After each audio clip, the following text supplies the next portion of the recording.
Assalamualaikum warahmatullahi wabarakatuh.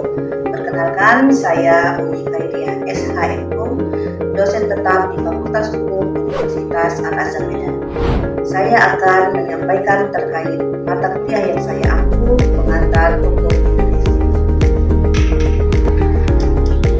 Mata kuliah ini ditujukan untuk mahasiswa Fakultas Hukum pada semester 2 dengan bobot 3 SKS yang diselenggarakan dalam 16 kali pertemuan tatap muka dengan rincian 14 kali pertemuan pembelajaran materi dan 2 kali pertemuan untuk pelaksanaan ujian tengah semester atau UTS dan ujian akhir semester atau UAS. Mata kuliah pengantar hukum Indonesia membahas mengenai konsep dasar hukum, pengertian hukum, tujuan dan fungsi hukum dalam kehidupan masyarakat, sistem hukum Indonesia, sumber-sumber hukum, asas-asas hukum, serta perkembangan hukum nasional Indonesia. Selain itu, mata kuliah ini juga membahas mengenai pembagian hukum, hubungan hukum dengan masyarakat, lembaga-lembaga negara yang berkaitan dengan sistem hukum, bagaimana proses pembentukan dan penerapan hukum dalam kehidupan masyarakat dan berbangsa dan bernegara, serta lapisan-lapisan hukum seperti hukum pidana, hukum perdata, hukum administrasi negara yang memiliki keterkaitan dengan aktivitas ekonomi dan bisnis. Melalui mata kuliah ini, mahasiswa diberikan pemahaman fundamental sebagai dasar untuk mempelajari berbagai cabang ilmu hukum lainnya. Pengantar hukum Indonesia merupakan pintu masuk bagi seluruh bidang hukum yang nantinya akan dipelajari secara lebih khusus. Pada akhir pembelajaran, mahasiswa diharapkan mampu memahami konsep dasar hukum Indonesia, menganalisis berbagai persoalan hukum secara kritis, serta memiliki kemampuan dalam menghubungkan teori hukum dengan fenomena hukum yang terjadi di masyarakat. Adapun capaian pembelajaran lulusan atau CPL program studi pada mata kuliah ini meliputi kemampuan mahasiswa dalam memahami prinsip dasar ilmu hukum, menunjukkan kemampuan berpikir analitis dan kritis terhadap permasalahan hukum, serta memiliki pemahaman mengenai sistem hukum nasional Indonesia yang telah tertuang dalam rencana pembelajaran semester atau RPS yang divalidasi sesuai dengan standar mutu akademik Fakultas Hukum Universitas Al-Azhar. Capaian pembelajaran mata kuliah yang diharapkan antara lain JPMK pertama, mahasiswa mampu menjelaskan konsep dasar hukum, tujuan hukum, fungsi hukum, serta ruang lingkup hukum Indonesia. JPMK kedua, mahasiswa mampu memahami sumber hukum, asas hukum, sistem hukum, dan tata hukum yang berlaku di Indonesia. Selanjutnya JPMK 3, mahasiswa mampu menganalisis hubungan antara hukum dan masyarakat, serta mengkaji berbagai permasalahan hukum berdasarkan perspektif hukum Indonesia. 3 komponen utama dalam proses pembelajaran mata kuliah ini adalah penyampaian pembelajaran atau delivery, interaksi pembelajaran atau interaction, dan penilaian pembelajaran atau assessment. Pada aspek penyampaian pembelajaran, saya memberikan materi pembelajaran serta EPS yang dapat diakses oleh mahasiswa melalui sistem pembelajaran digital universitas. Penyampaian materi dilakukan melalui pembelajaran tatap muka dengan metode presentasi interaktif yang didukung oleh berbagai media pembelajaran seperti bahan ajar, peraturan perundang-undangan, serta studi kasus hukum yang relevan dengan perkembangan hukum saat ini. Pada aspek interaksi pembelajaran, proses pembelajaran dalam mata kuliah pengantar hukum Indonesia melibatkan komunikasi 2 arah antara dosen dan mahasiswa melalui kegiatan diskusi, tanya jawab, analisis kasus, penyampaian argumentasi hukum, serta refleksi bersama terhadap berbagai fenomena hukum yang terjadi di masyarakat. Melalui proses interaksi tersebut, mahasiswa diarahkan untuk mengembangkan kemampuan berpikir kritis, membangun argumentasi hukum, dan memahami penerapan hukum secara kontekstual. Penilaian pembelajaran atau sistem penilaian yang dilakukan dalam mata kuliah ini mencakup penilaian pembelajaran formatif dan penilaian pembelajaran sumatif. Penilaian pembelajaran formatif digunakan untuk menilai proses pembelajaran mahasiswa melalui kuis, tugas individu maupun kelompok, diskusi kelas, presentasi, serta kemampuan analisis terhadap kasus hukum sesuai dengan RPS. Selanjutnya, penilaian pembelajaran sumatif dilakukan melalui penilaian akhir berupa ujian tengah semester atau UTS dan ujian akhir semester atau UAS.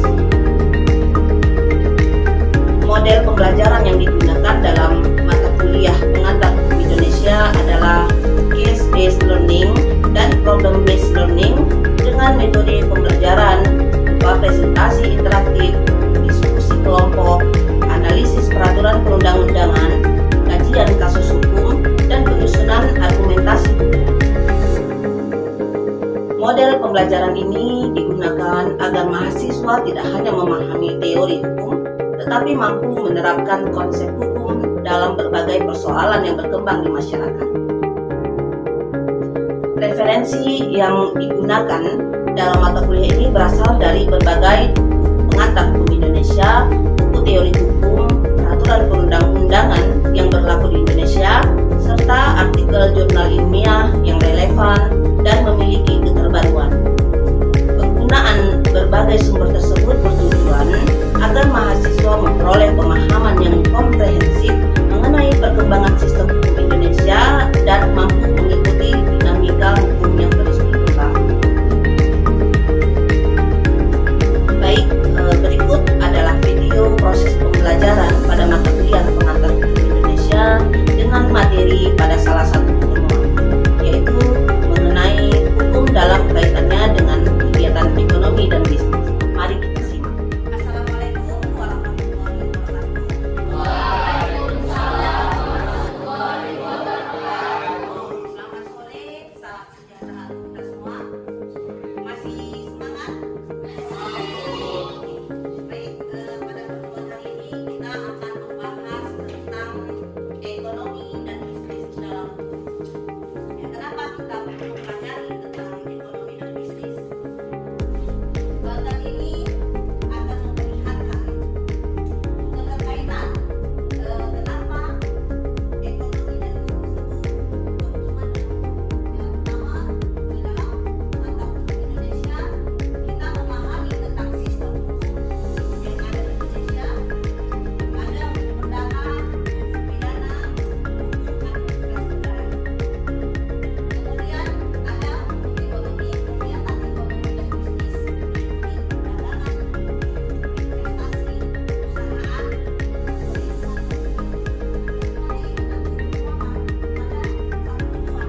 yang kedua adalah hukum pidana.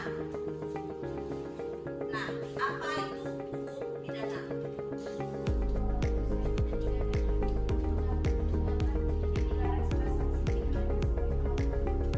Ada perbuatan dan sanksi. Pendapat lain?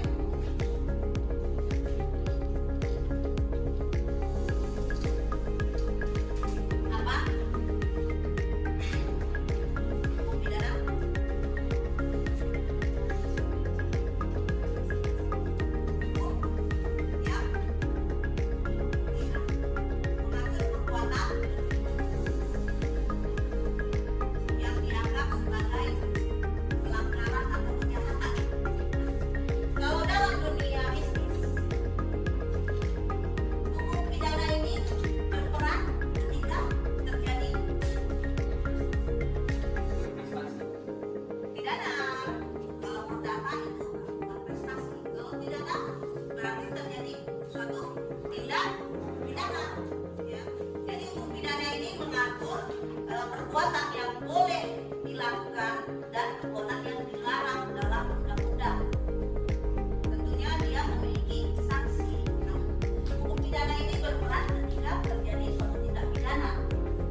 dan bisnis.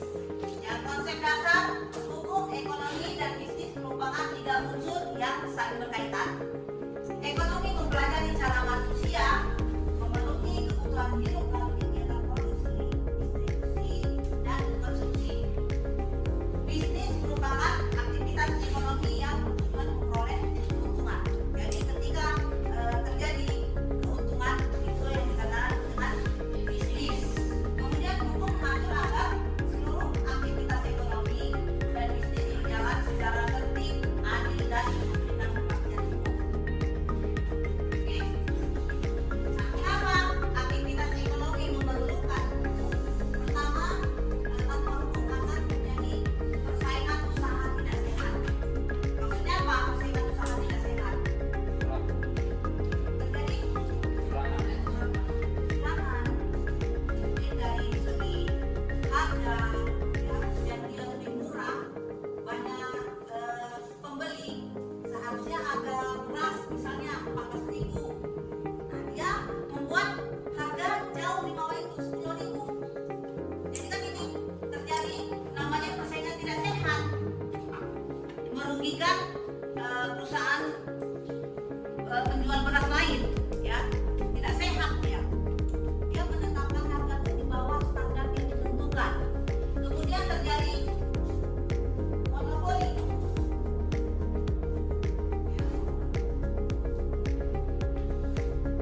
Kemudian tanpa hukum bisa terjadi penipuan, seperti kasus yang kita bahas tadi. Ternyata si penjual ini tidak mengirimkan barang, sementara si pembeli ini sudah mentransfer sejumlah uang. Memang niat dia ingin menguasai uang tersebut, ya. Penipuan. Kemudian tanpa hukum bisa terjadi prestasi. Nah, dalam hukum perdata, prestasi lawan katanya adalah prestasi. Prestasi itu berarti tidak menepati janji atau terlambat memberikan sesuatu yang dijanjikan, atau memberikan tetapi separuh. Nah, itu disebut dengan prestasi. Kemudian terjadi sengketa bisnis. Kemudian bisa terjadi kerugian konsumen. Konsumen itu siapa? Siapa konsumen? Pembeli, ya, pemakai. Orang pertama yang memakai itu disebut dengan konsumen. Kemudian dengan adanya hukum, apa yang diperoleh? Kepastian usaha. Misalnya apa? Si perusahaan mempunyai izin legalitas, ya, dia boleh berusaha, ya. Terjadi kepastian usaha. Kemudian perlindungan hukum. Perlindungan hukum ini bagi siapa? Bagi siapa perlindungan hukum ini diberikan?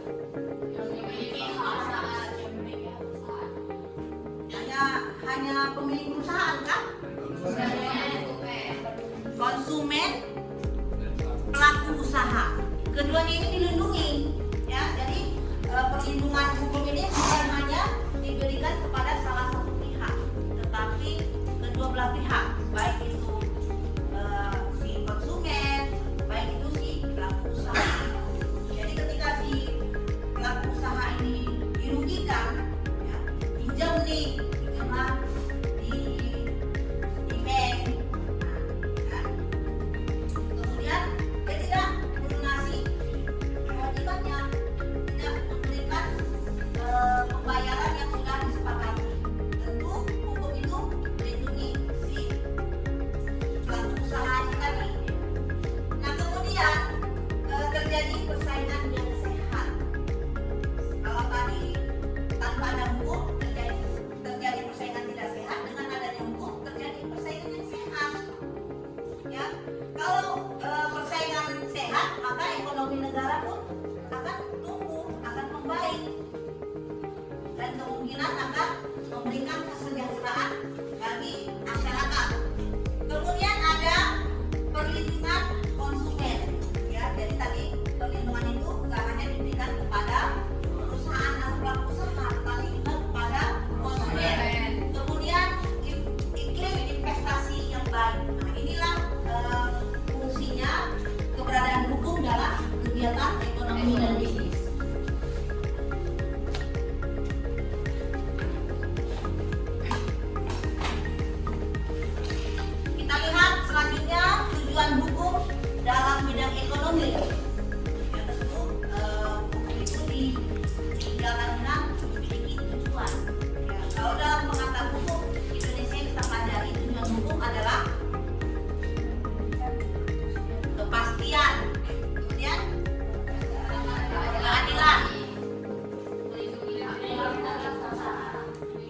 dalam pengantar hukum Indonesia. Kita belum masuk ke kegiatan bisnis.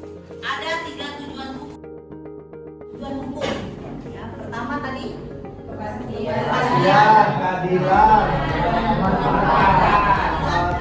kemanfaatan. Nah, kita lihat dalam hukum ekonomi, apa sih yang menjadi tujuannya? Pertama, memberikan kepastian hukum. Ya, memberikan kepastian hukum. Misalnya, ya, kita mau memesan barang ini, kalau tidak ada perlindungan hukum tentu kita takut, nanti nggak sesuai, nanti ditipu, rugi, nanti aku mengalami kerugian.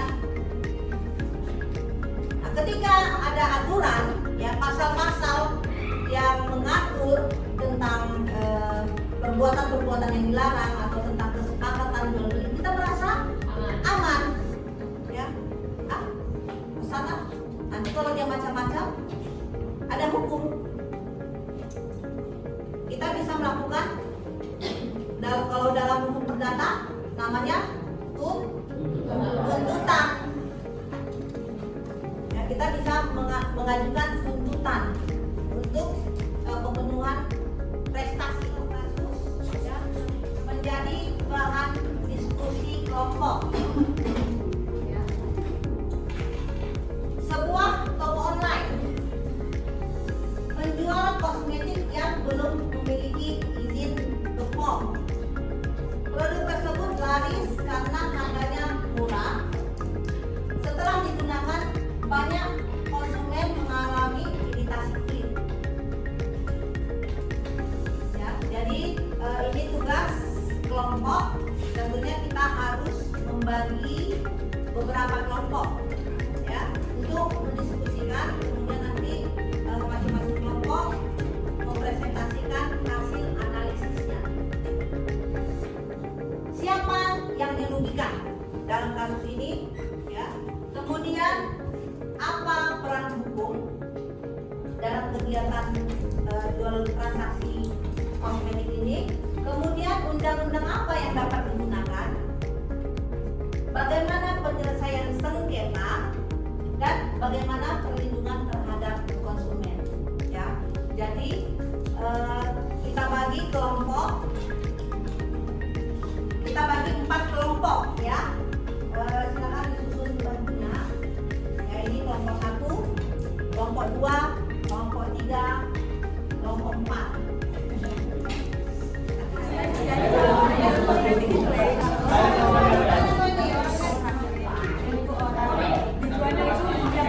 Saya akan menjawab analisis dari studi kasus toko online yang menjual kosmetik tanpa izin BPOM.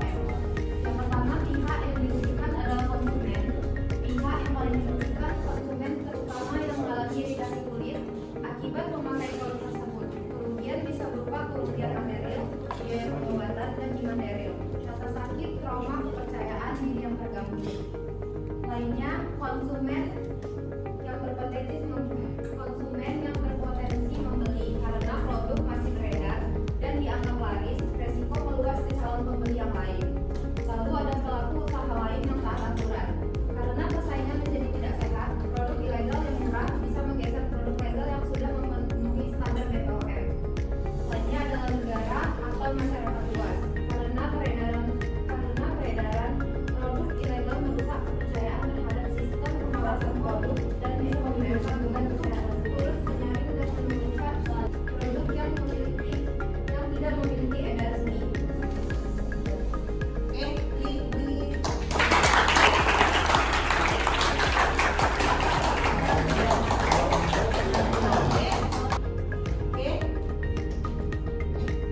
Demikian, ya, pertemuan kita hari ini.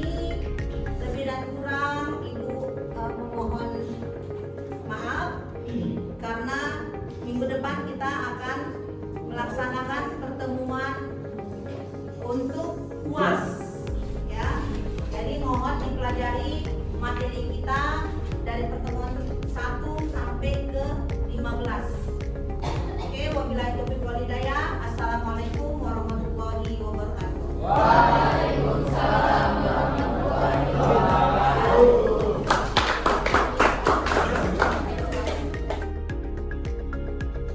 Demikian video proses pembelajaran untuk mata kuliah pengantar hukum Indonesia pada Fakultas Hukum Universitas Al-Azhar.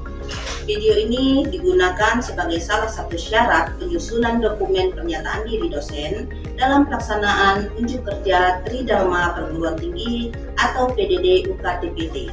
Semoga dengan adanya video ini dapat menjadi bahan pertimbangan yang baik dalam proses penilaian sertifikasi dosen. Akhir kata, saya ucapkan terima kasih. Wassalamualaikum warahmatullahi wabarakatuh.